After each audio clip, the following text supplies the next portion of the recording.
Hello, and welcome to this episode of Central Valley Stories, Advertising and Public Relations.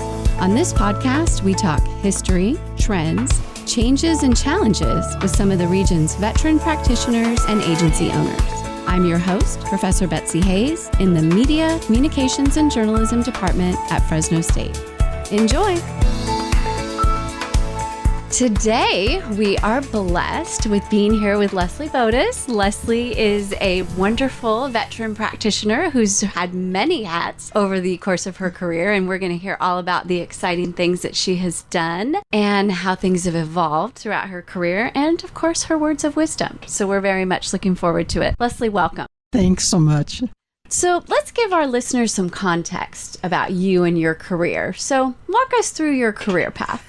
I've been really, really lucky, and most of my life and the good things that have happened, I know are luck and being in the right place at the right time. I went away to college knowing I was going to become a PE teacher. That was going to be my life, and not sure what the rest of it would be, but I was a swimmer. So I was going to head off to Colorado State, and I got that last moment of, I don't want to leave California, so I went to Chico State, and I found out I wasn't a very good swimmer, and I wasn't going to march on Sproul Hall because I was pretty conservative, and I grew up in the Ventura area, and it was the time in the mid-60s when there was so much going on. So to escape it, I skied. I didn't go to class. I didn't do any of the things I should have done. But to escape being in a major that really wasn't mine, and I hadn't figured that out, and I flunked out of school. You know, I had done really well in high school. I thought I was okay. And I was really, really blessed. I grew up in Ventura, and my dad came walking down the beach, and he had an envelope in his hand. And I knew he had gotten the letter saying I'd flunked out of school before I could intercept it. And that ended up being a blessing because he said to me, you have a choice. You can go to Ventura Junior College, or you can go to Black Hills State in Spearfish, South Dakota, where you are going to be one of 100 people who have failed elsewhere who they're going to give a second chance. I didn't want my friends to know that I wasn't smart enough to how to figure out how to navigate college at a time where people were marching on Sproul Hall, or they were doing a lot of drinking or other things that I just wasn't ready for, and I chose to ski. And so I headed off to South Dakota, and what a blessing it was because I was with other people who were in similar circumstances. And I was at a university, a small, very small school, Black Hills State in Spearfish, South Dakota. And I had professors who listened to me and got to know me. And one of them said to me, you need to change your major. You are not a PE teacher. I'm going to help you change your major to where you belong. And I ended up in speech communications, public relations, the kind of external relations that I ended up spending my whole career in. And it was the really bad stuff that I was feeling horrible about turned my life around. And I was really so lucky because of that. And I graduated in November because I had to finish up some student teaching. And I was enjoying teaching speech to students. I was enjoying teaching political science. It was all the stuff that I loved. And I drove home to California because I didn't want to stay there. I thought, I've been remote. And the one job that I could have picked up at the time directly from graduation and student teaching would be to go to Minot, North Dakota. Well, I had been in South Dakota, was pretty remote. I thought, I'm going to drive myself home. And I was really lucky. I stopped to ski along the way, and I rode a chairlift up with someone who was with Continental Airlines. And that person said to me, if you find that teaching school is not what you want to do, get a hold of us. So I got to Ventura. I did some substitute teaching, and I very quickly learned, I don't think I want to teach school. I love kids. I love students. I love secondary ed, but I didn't want to teach school. So I made a phone call, and I ended up at Continental Airlines. And how lucky I was, because it was at a time when Continental was the proud bird with the golden tail. It was before the mergers and takeovers, and it was the airline that Pride built.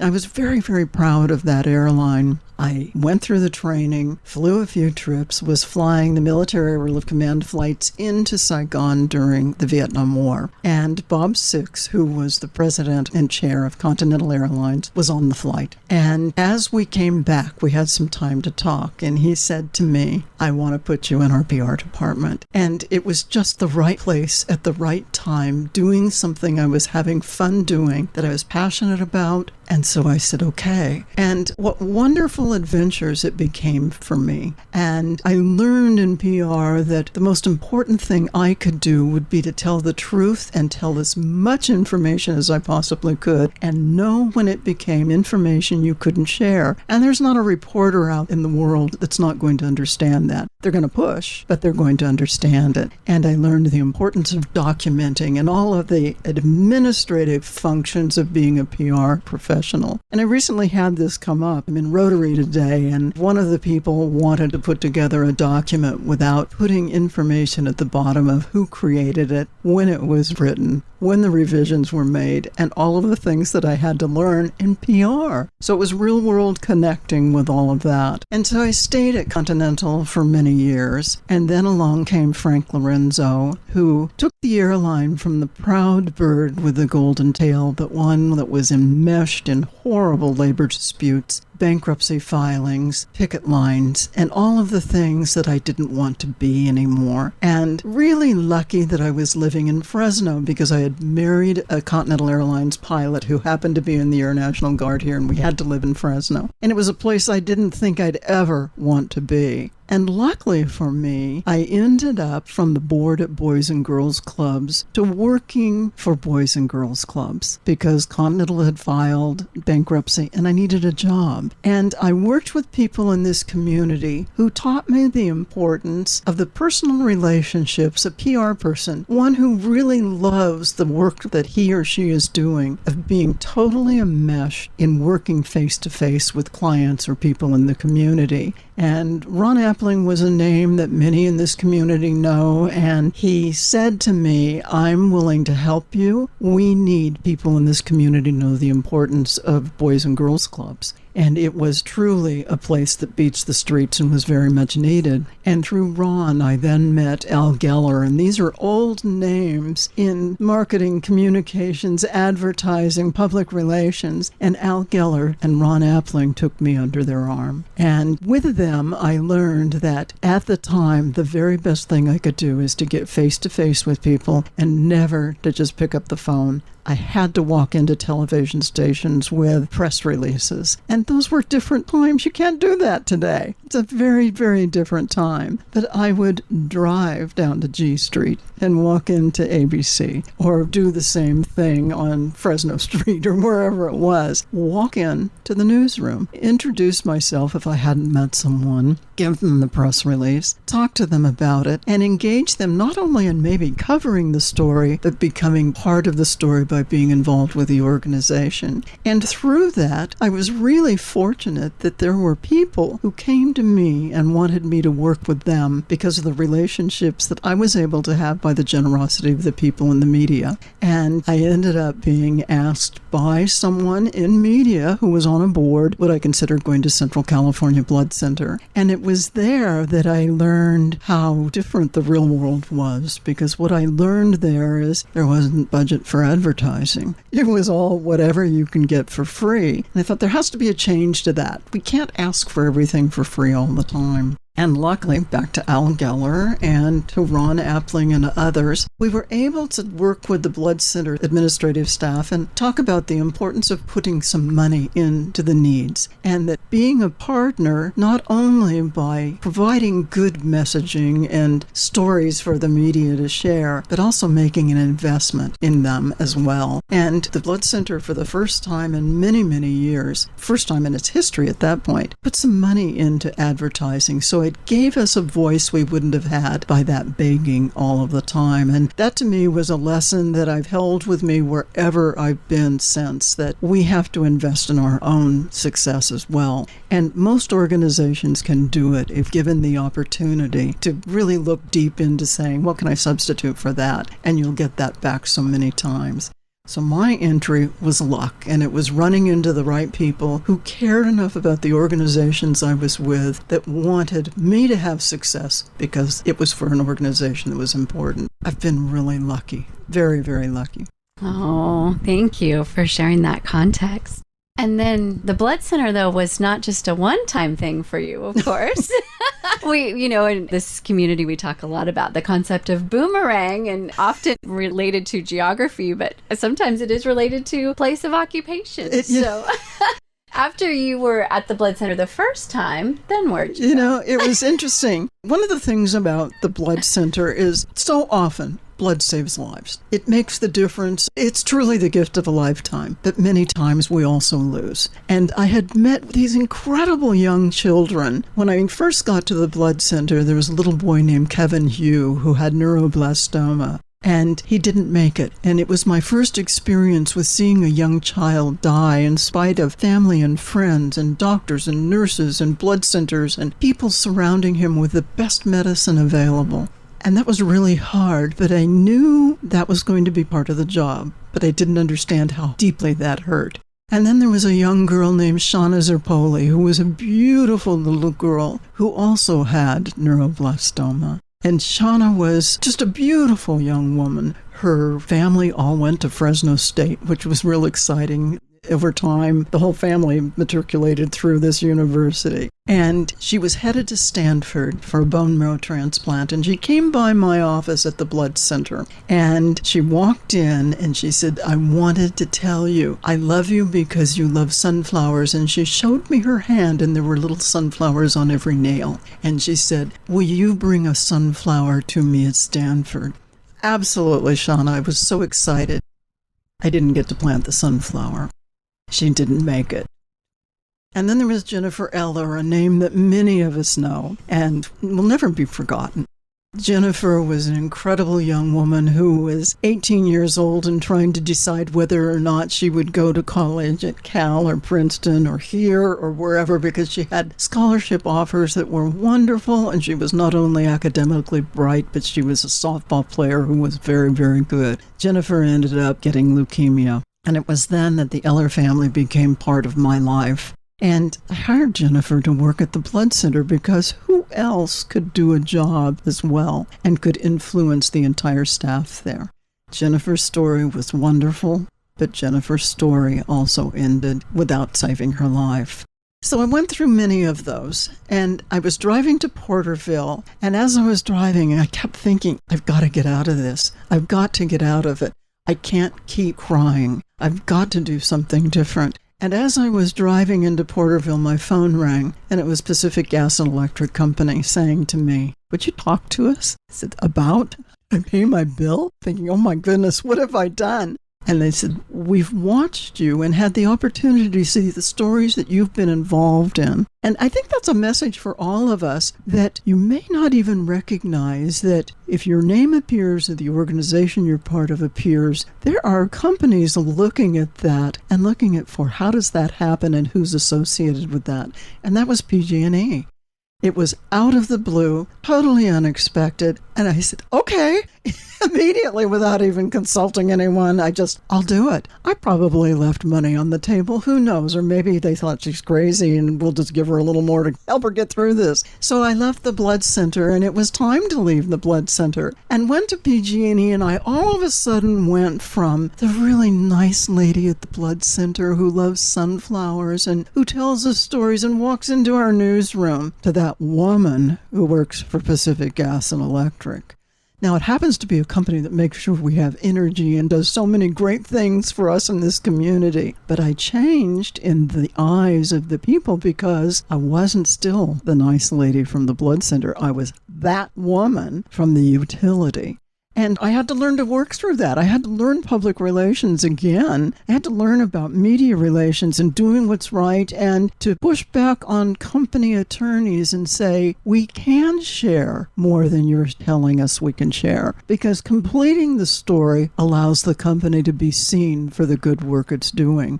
So I had to learn PR all over again at that point in my life. And it's probably the best public relations experience I ever had, and a company that supported me as a PR person and agreed that they would release as much information as possible.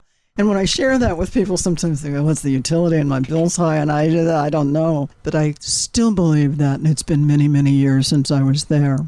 I stayed with Pacific Gas and Electric, where I was able to cover stories about gas dig-ins, where Harris Ranch was blowing gas and had 100,000 head of cattle that had to be fed, and had to tell the story in a way that could be positive for them and for the company that I was representing, because it wasn't the company I was representing that dug into the gas line. It was Harris Ranch. And it was there that I got to know people, and John Harris and others who worked closely so that the stories we told were stories to help people understand what was going on. And it was just so many wonderful ones.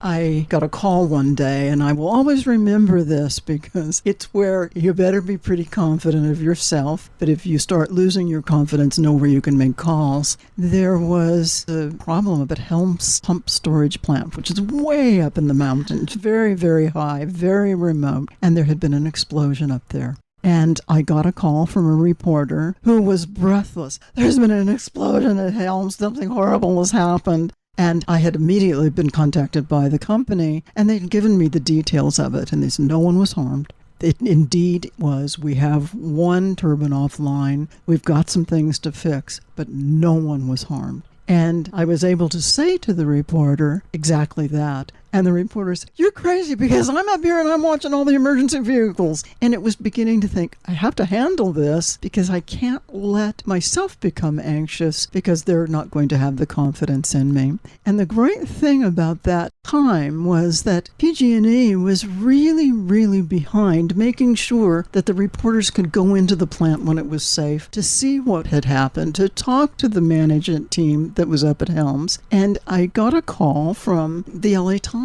and they wanted to cover that story. And I said, okay. And they said, we want to go to the plant. Okay. We want to see what damage has been. Okay. And I immediately called the plant. I'll never forget calling Tony Escalante from PG&E. He said, bring him up. Is the door still blown off the plant? He said, bring him up. Okay. And we did that, and we drove up, and I'm thinking, okay, I hope I can explain this. This is part of what happens. We drove up, the door was back on, the damage had been repaired, and we could take a story that could have been sensational and got a lot of fear for people up in those mountains. And they were able to tell the story in a way, walking the LA Times through, seeing, yeah, the door blew off, but no one was harmed. So it was the lessons of be as honest as you can with every reporter you work with. Give as much information as you can. Give as much access to the story. But at the same time, don't make it a vulnerability for the company if it's not understood. So from PG&E, after many incidents, I was only there for 3 years, but it was the ride of a lifetime. One of the things I remember about that up at Yosemite West is a beautiful area as you enter Yosemite, and it's not covered by PG&E, but they provide some of the services. Most of it is out of the federal government. And someone dug into the electrical lines up there, and it was Labor Day. It was a time where Ansel Adams' family has a home up there, and there were people who were vacationing, and it was very, very difficult. And it was great because the company said, we will bring in every reporter. We want them to see what's going on. We will bring trucks of ice and fried chicken and food and ice chests to help the people get through this. No, they won't be able to blow and dry their hair because this was not built to do that. And it was walking in and having Mike Adams at the time, Ansel's son, say, oh my goodness, this must be worse than we thought because they sent Leslie. And it wasn't. It was better than they thought. And they sent Leslie. But it was a point where I realized is a PR, marketing, advertising, anyone who's representing a company needs to be really honest all of the time, because it was clear to me they knew if I were sent to the scene, it's either really bad news or there's a lot going on and there will be some good news to follow. And that paid off for me, and it's something I've lived by forever. And after, they were laying a lot of the cable in Fresno at the time for digital stuff, It was just at that time in the late 90s, and there had been just enough cable companies digging into lines downtown where there was gas blowing that I got called out so often that, or if a traffic light was blinking, I was starting to get calls at 3 in the morning and 4 in the morning, and finally my husband looked at me and said, "No, you got to find something else to do." And it was really hard for me, but at that point, I had an offer to go to work elsewhere. And it paid off for me. And I ended up in Sacramento at a very, very large transfusion service blood center that covered from Merced to the Oregon border and from the crest of the Sierra to the Pacific, 25 counties, multiple media markets. And the great thing for me is what I realized is I knew some of the people who used to work there because the media markets just move this direction until they get bigger and bigger. And today, some of those people are in this market and I'm enjoying them so much. And the great thing there is as I left, I said to people, I'm a little bit nervous about it because I'm walking away from people who have supported me and allowed me to walk into their newsroom without even any announcement, just walk in the door. And knowing people at this university and elsewhere that could really make a difference in whatever I was doing. And I found that that can be replicated by working really hard and making sure you never lose contact with the people who can make a difference for the people in that community. I had a wonderful time doing that, but I was back again to Not All Survive. And I was telling stories again about lives that were lost and fighting blood shortages or seeing difficult things happen. And one of the things that almost did it for me is on September 11th, our blood center was one of the few blood centers in the country that was asked to ship platelets east. And we didn't want people lining up like crazy at blood centers because blood is as perishable as it is precious. And if we did that, we were going to begin outdating blood and it would be thrown away. And that's unconscionable. You can't do it. So it was managing a story where the world, our world of the United States and elsewhere, was frightened, had to do something to help. One of the few things they could do to help was to donate blood or give platelets. And we were saying, no. I got in the car. My husband walked into the bedroom and said, "You need to get in your car. One of the towers hit." As I drove from Roseville into downtown Sacramento, the cars moved very slowly, and you knew that in that car, the radio was talking about things that were very frightening for people. And to begin to figure out how am I with our team going to manage this day? And people came together, and a lot of people were so upset when we said, we're going to shut down today because it's now midnight. Happened very early in the morning. It's now midnight. Our staff is exhausted. Our donors are exhausted. Blood is as perishable as it is precious, and we have an obligation to do what's safe. And it's no longer safe for us to continue sticking needles in arms. Uproar. It hit the television stations and the radio stations and the headlines that we turned people away when needed. And so it became the biggest story that I would be part of managing along with our PR team. And it took a while, and I asked every one of the reporters, please come back to me in 56 days. Let's talk about blood is as perishable as it is precious. Other blood centers in the United States collected as much as they could, and all of a sudden the stories across the nation, our blood centers are throwing away that blood that was giving. How dare they not be responsible enough? And I began getting calls. Now we understand. And yet it was a really hard decision to make, but I had to make the decision along with our administrative staff that was the right thing to do. And sometimes doing what's right is so hard because you want to please everyone and you want everyone to be involved and you want to make sure you're doing whatever needs to be done. In the middle of all this, we were trying to get the units that needed to be shipped back east. There was one plane leaving Travis Air Force Base that was destined to go east. We needed an escort, and I started calling the Capitol. And all I could get, and it was a lesson to me because I had not been as diligent as I needed to be to make sure everyone at that Capitol knew who I was and who our team was. And the response was, don't you know we've got a disaster going on? How can you call here and be asking for this kind of help for an escort? And it was the people who worked in our hospital services, the people who packed the blood into the boxes, who happened to know the highway patrol, who got the highway patrol in to bring us the escort. I learned after that, I made an appointment with every person at the Capitol who said, don't you know what's going on? Because I realized the obligation I have is business as well, and part of good business is to give them what they need to know. And it was an experience that I'll never forget. We got the platelets there. Sadly, they weren't needed. Tragically, they weren't needed, but we got it done. So there were things that I learned, and I'm continuing to learn today. I stayed in Sacramento for 17 years and had a wonderful time and got to see people come up through PR marketing, advertising that became incredibly good, and it was time to retire. And when I did that, I thought, oh, wow, I'm done. I'm just done. And it ended up with an opportunity to work in Ukraine and Kazakhstan and Kyrgyzstan. And in doing that, I was able to take PR that I had learned through all of the things I had done, and especially learned from so many people at Fresno State.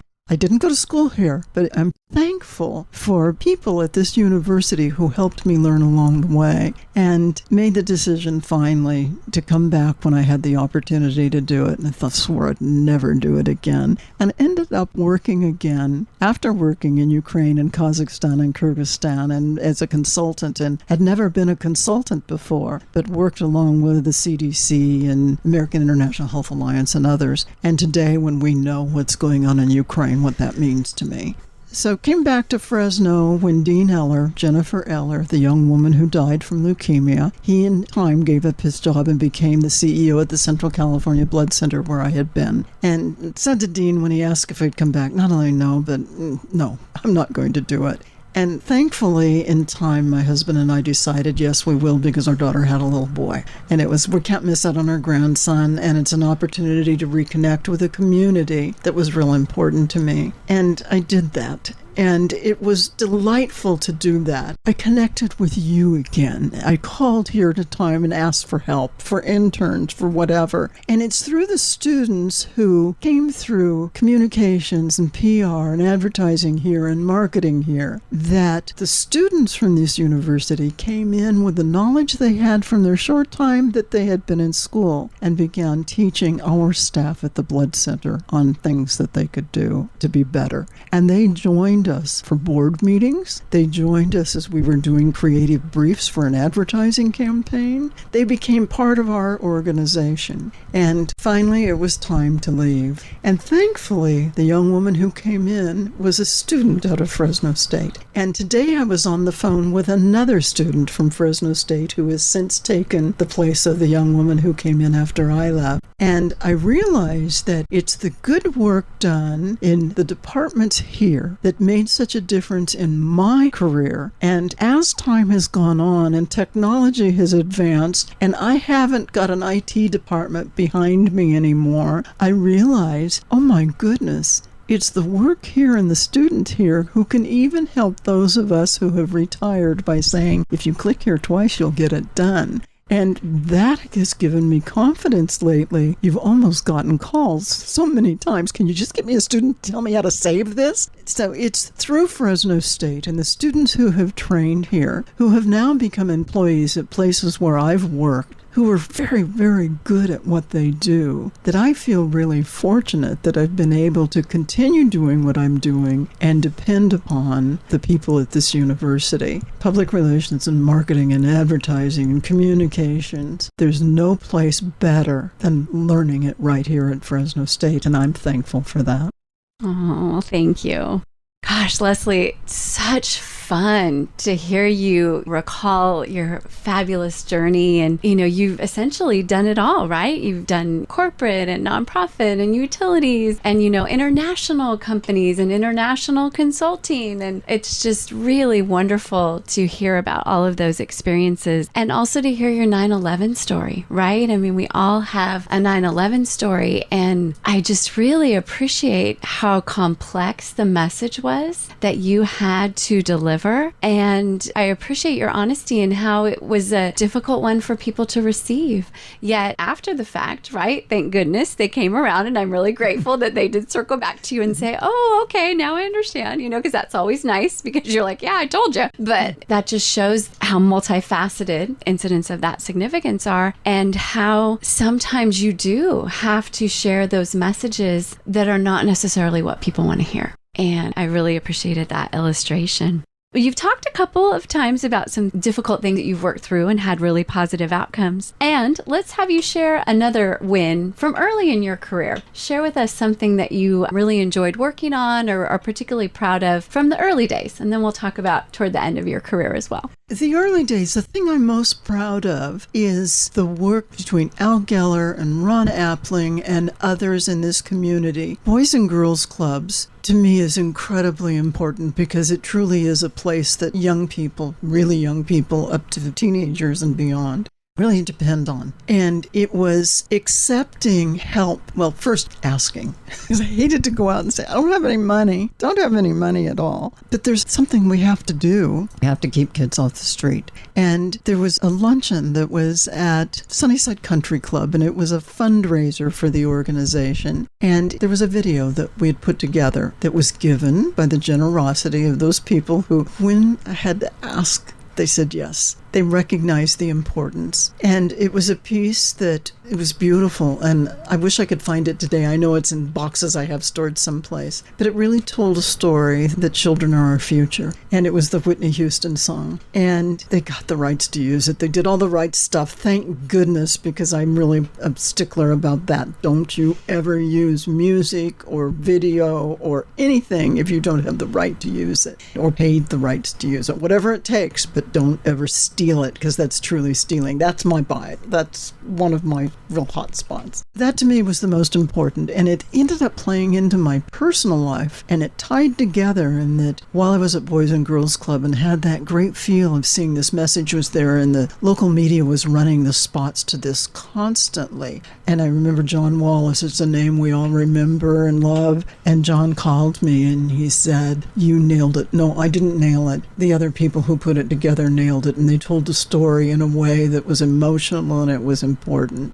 Well, one of the things Boys and Girls Clubs did is they brought the Harlem Globetrotters into town, and they brought children in to see them, and it was fun, and they had a great time. And I had taken a group of kids along with my daughter, because I had this little girl and my husband was flying.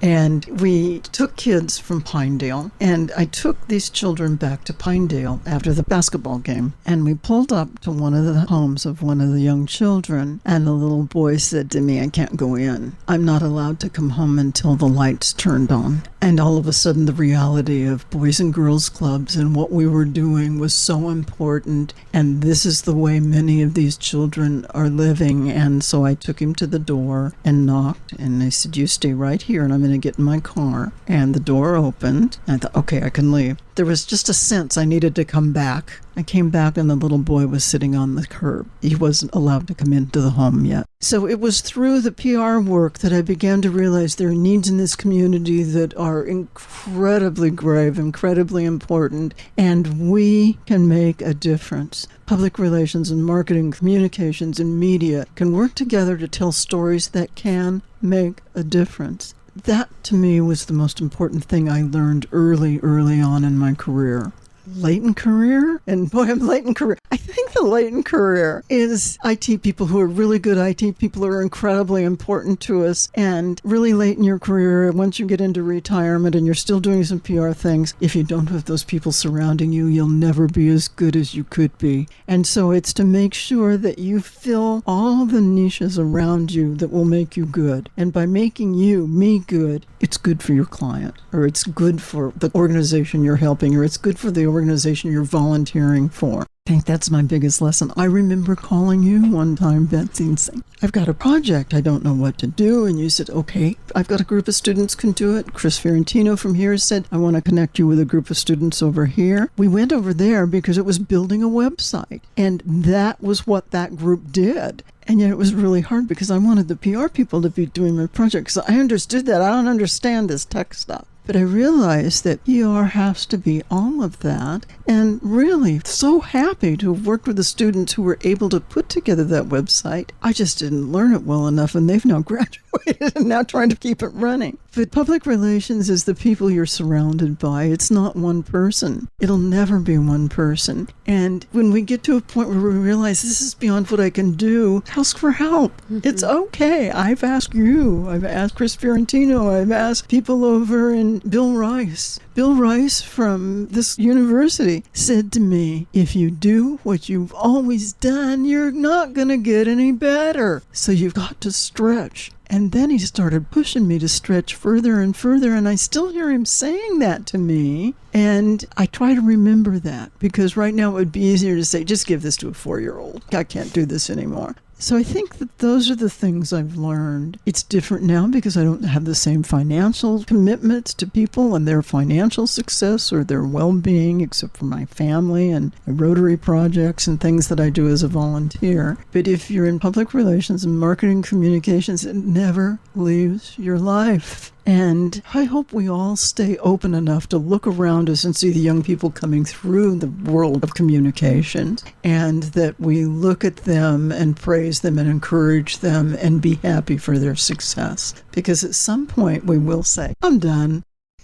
I'm getting pretty close to I'm done. So it's a great world. I'd encourage anyone who's interested, go explore it. We're in a great place at this university to be able to have the best people, and you are one of them. Oh, I appreciate that, Leslie. Thank you. And so grateful for your wisdom being sprinkled in your stories. That's so fun.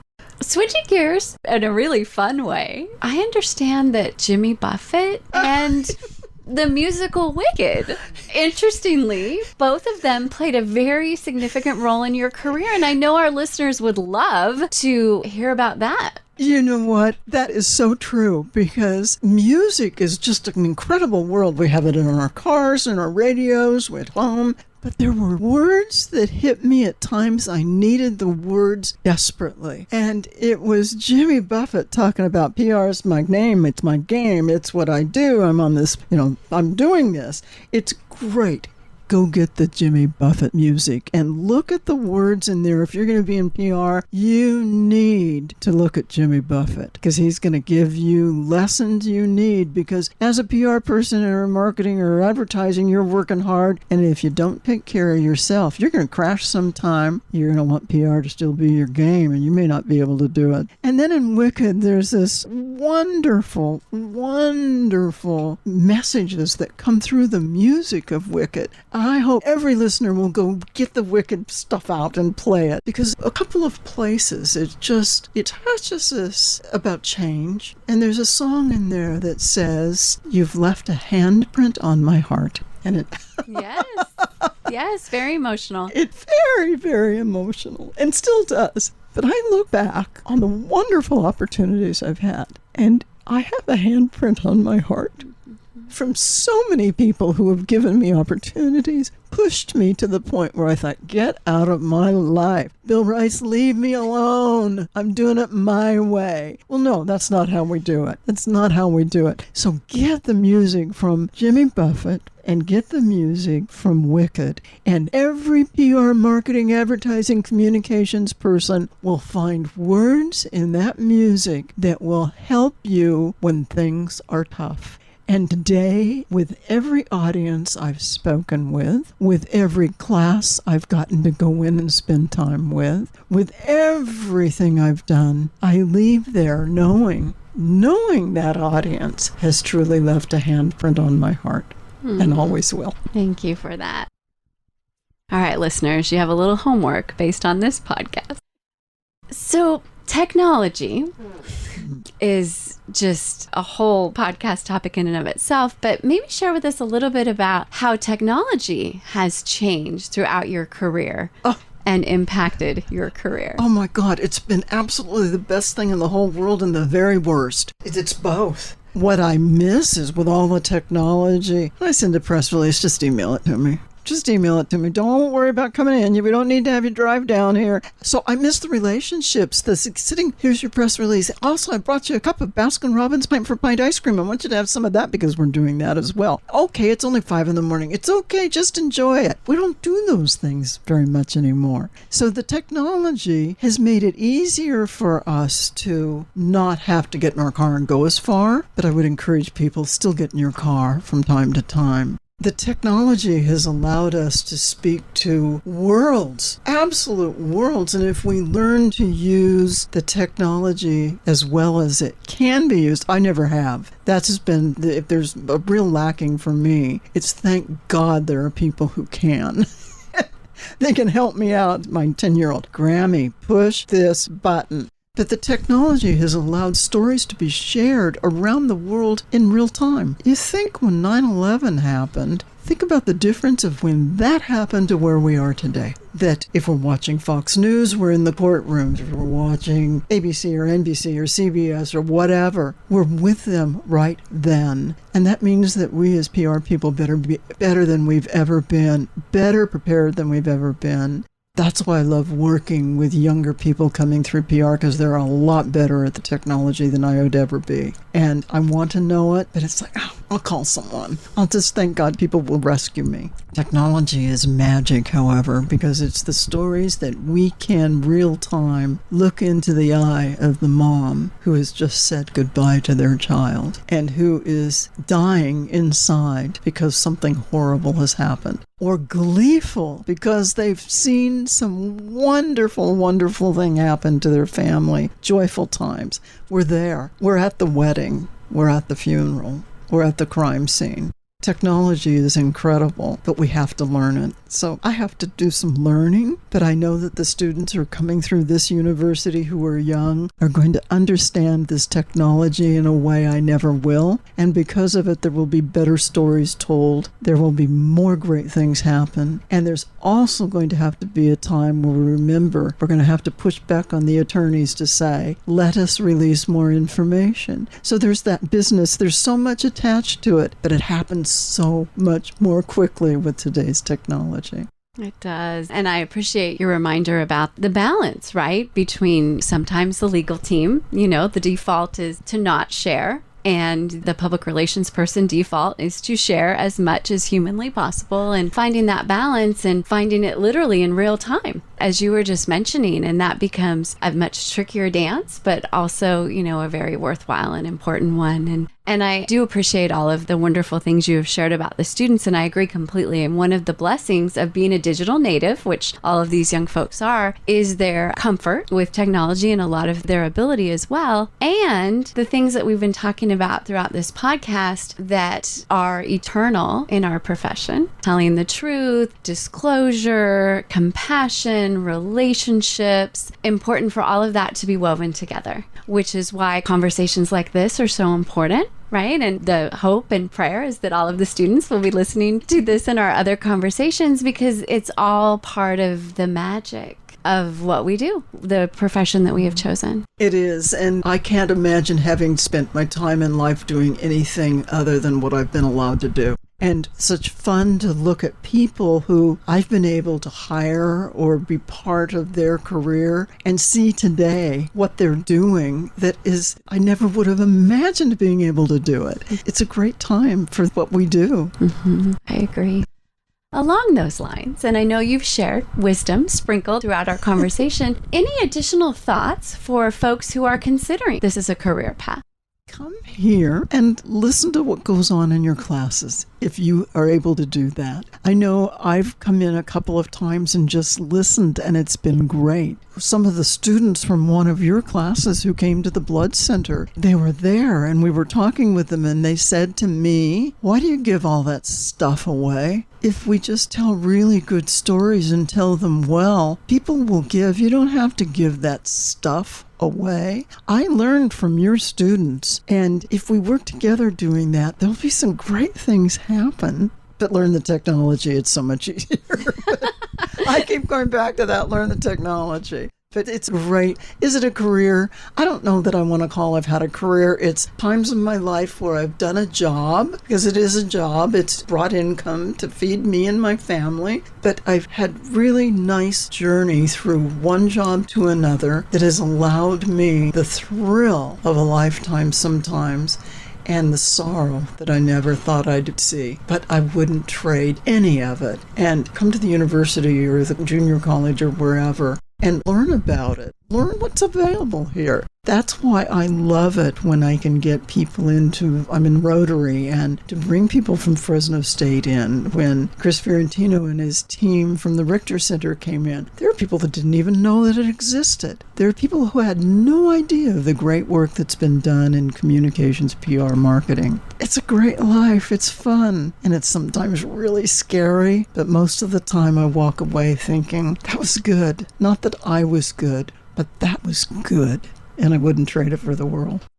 So circling back on the sorrow piece, what are some of the things that you have done to protect your mental health during those very difficult times, particularly in your work with the Blood Center and also the blood organization in, such a large area of our state? What were some of the strategies that you used? Because as you express, and of course we can understand, it's so hard sometimes to manage that. So I know our listeners would love to hear about how you took care of yourself during that time. Sometimes not very well. Fair. The real honesty.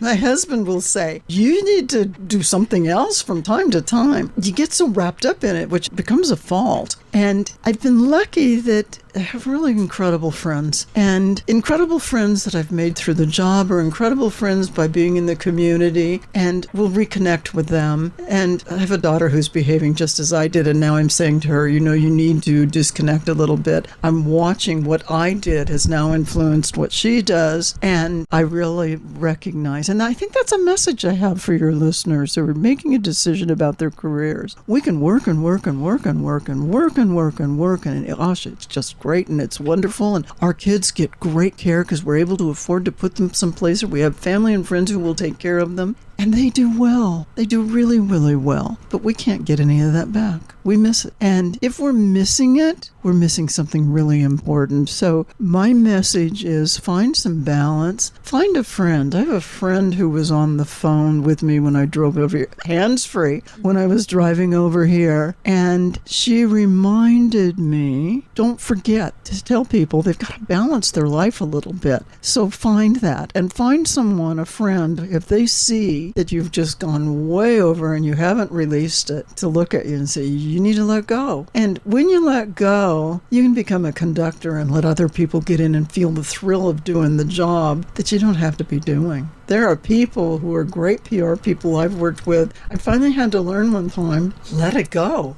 They're not going to learn, and you've had the thrill of it for a lifetime. That was very, very, one of your students. It was very hard for me to let go until one day, you need to let it go. I got in the car, and I went to a radio station and saw a friend just to chat, because the relationship was there, because I had those days of being able to walk in. Didn't talk about the blood center, didn't talk about anything else, but just caught up. So it's identify places you can go to get relief, and let it go. I mean, that's one of the things you'll find in that music from Wicked. Let it go. Because you know what? When you let it go, someone else gets an opportunity to do great work. And our goal in life should be for others to be not as good as us, but better than us. And I hope all of us can get to that point. I am so proud of the people who have been at the Blood Center since me, because they did things I never could have done. And that's exciting. And I hope that everywhere I've been, I've made a difference, because it's made a difference for me.